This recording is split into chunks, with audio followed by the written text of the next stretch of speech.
everybody, it's Crystal. Sorry the video is posting so late.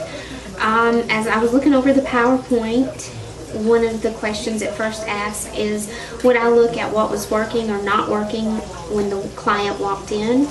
I would look at what was working, ask them, what they've tried and why maybe it has worked, and then move into what has not worked. I don't want to immediately give clients or kids to put their defenses right up at the very beginning, because then that would put them in a negative attitude and maybe a mindset for the session that we were in.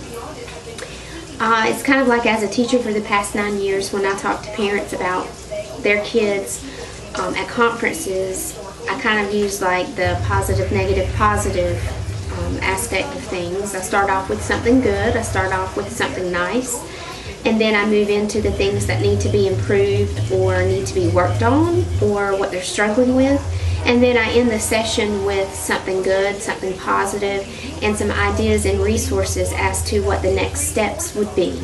And I think I would carry that over when I become a counselor as well, that type. It seems to work, better for me and the situations that I've been. In the role of a counselor, I see myself as a person who is a neutral party, one who hears both sides of the stories. I thought about, as I was talking with someone today about Matthew, Mark, Luke, and John, how they all had the same type of stories about Jesus and what they experienced, but they all saw it as a different perspective. Kind of like when you come to a four-way stop sign, I'll only see certain things from a certain point, and the person to my right and the person to my left, we all see the same situation, but at different perspectives. And I try to have that mentality when going into being the role of a counselor, is to have that, that everybody has their own story, and they might have seen it at a different perspective, even though it's the same story. I see myself as a mediator, one person who can hopefully calm down things, who can maybe, work towards some goals, some positive things. One of the things that I would like to bring to the table as a counselor are some truths about myself, is that I want them to feel like they are safe with me, that they can depend on me and trust me, and be that one confidential person that they can trust in their life. I also want them to know that there is no guilt or shame when they walk through my door, that it's an open door policy, that they feel free to tell me anything about anyone, and know that I'm going to be there for them and try to give them the best possible advice, or the next person that could help them available. I believe it's very important for a counselor to be able to have those children or have the adults come in that are my possible clients, to know that there are bondages that they are in, whether it's guilt or unforgiveness or situational circumstances that have placed them coming through my office or my door.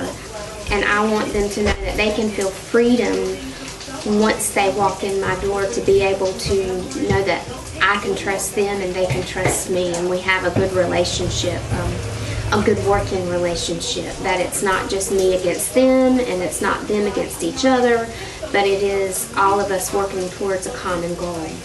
One of the things that I saw on the PowerPoint was the word change.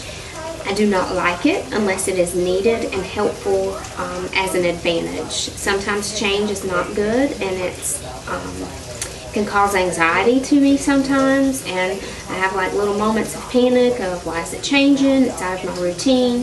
So I really feel like that could be a positive as a counselor for myself, because I know how that person is.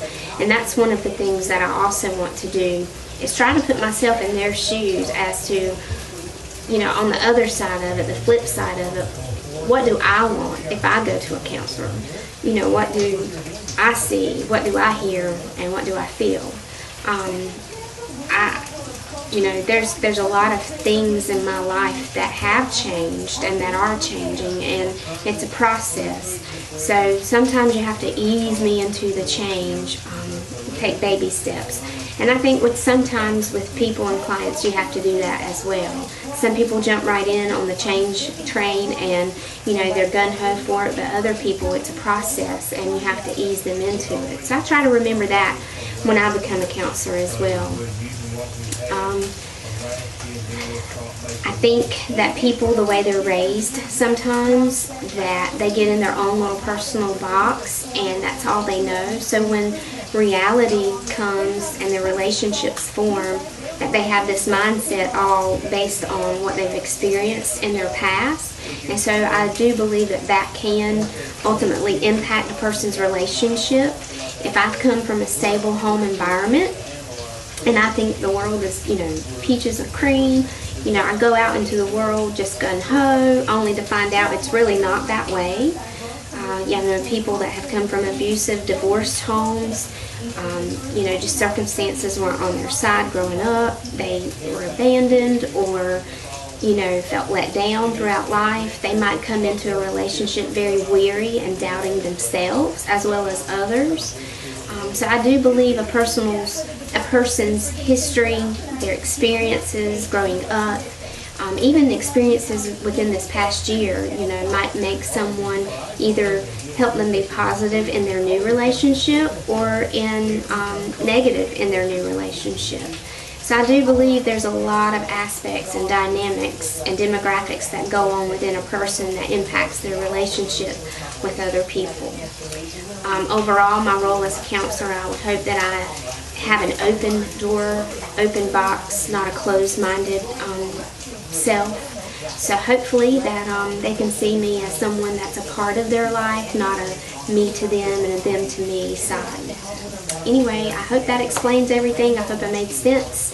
If I didn't or you need clarifying for anything, just let me know. I was really nervous trying to do this and had a really hard time getting it videotaped. So I hope it all went well, and if it doesn't, just let me know what I need to do. Bye guys.